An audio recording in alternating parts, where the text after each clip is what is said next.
Kabayan, nakita mo yan? Naka-splice tapos yung grounding na wire hindi ginamit. Gusto mo ba ng malupit na galawan yung kabayan? Yung, yan o, X yan ha, X ha, X. Gusto mo ba na malupit na galawan at pang-international ang gawa? Tapos dito kabayan, tiningnan ko kabayan. Parang napuwing ako kabayan. Nakita ko ba? Parang napuwing ako. Totoo ba to? Sino kaya ang naglagay nito? Totoo ba yan? Nga ganyan talaga ang galawan. Parang napuwing talaga ako kabayan ba? Oh? May grounding na wire pero hindi ginamit. Tapos naka-splice. Itong gawa na ganito, hindi talaga to, totoo kabayan na itong gawa na ito ganito, hindi to pang international kabayan. X talaga to. Nagbabalik na naman si Boy Cubos, ang pinakamagaling na electrician dito sa abroad at hindi basta-basta gumawa. Oh my goodness. Bago natin umpisahan, pakita ko muna yung kamay ko galawan sa veterans electrician. Tingnan mo. Ang lupit no. Ang galing no. Ito kabayan na dito sa abroad kabayan. Itong mga ganitong gawa kabayan ay pwede naman to. Pwede to sa iba. Pero sa akin talaga kabayan, hindi talaga pwede. Hindi pwede kasi yung, grabe yung galawan talaga kabayan ng kamay. Oh, grabe ang bilis kabayan ba ng kamay. Makikita mo sa galawan, tingnan mo ha. Yan oh, tatlo yan. Yung isa talaga, pinaka-importante yung grounding na yan. Ang isa, hindi kasi yan nilagay kanina eh. Ako kabayan, pag ako nang, yan oh, yan ang dapat. Alam mo ba ano yan? Yan oh. Ang tawag dyan kabayan, ano yan na box? Waterproof yan. Hindi yan weatherproof ha. Kasi yung weatherproof, yung kunting ano lang, mga ulan-ulan kunti. Ito kabayan na box. Pangbaha na to. Mga bagyo na to kabayan. Blood na talaga. Hindi na to weatherproof to. Pangbagyo na to. Waterproof na talaga to. Pangputik na to kabayan. Itong box na to na ni-request ko. Oh. Actually kabayan, gusto talaga nila na ganito talaga yung gawa. Pero hindi ako pumayag.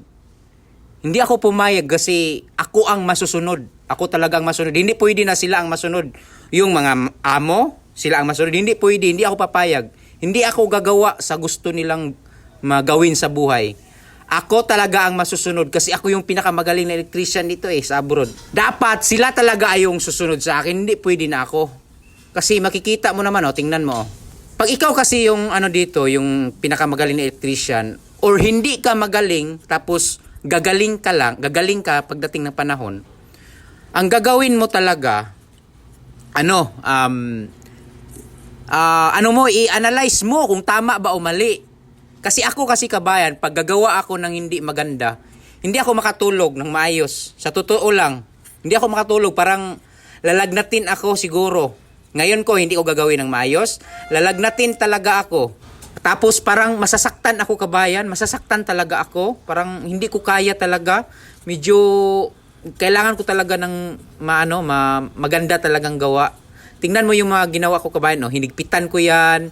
Tapos lalagyan ko pa yan kung ano-ano. Yan Kasi itong box na to, 4-way to. Ibig sabihin, 4-way. 4 yung lumabas. 4 yung daanan ba. So, 2-way lang yung ginamit ko dito. Pero lalagyan natin yan ng mga silikon. Lalagyan natin yan ng mga silikon. Yung sealant dyan. Diskarte ba? Diskarte kabayan. Gamitin mong yung diskarte. Tingnan mo kabayan yung mga galawan dyan. Diba?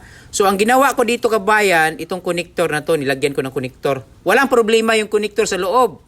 Kasi hindi papasok yung tubig dyan kahit magbagyo pa yan. Hindi papasukin ng tubig yan. Kahit maputik pa yan. Kahit anong bagyo dyan, walang problema yan.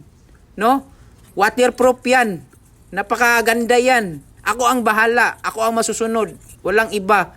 So, ganyan yung gagawin ninyo ha, kabayan. Huwag kayong basta-basta gumawa pag hindi maganda.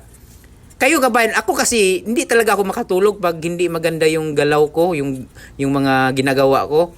Talagang, tingnan mo. Diba? Takpan ko, may rubber pa. Hindi papasok ang tubig dyan. So, kung gagawa kayo sa mga garden kasi to.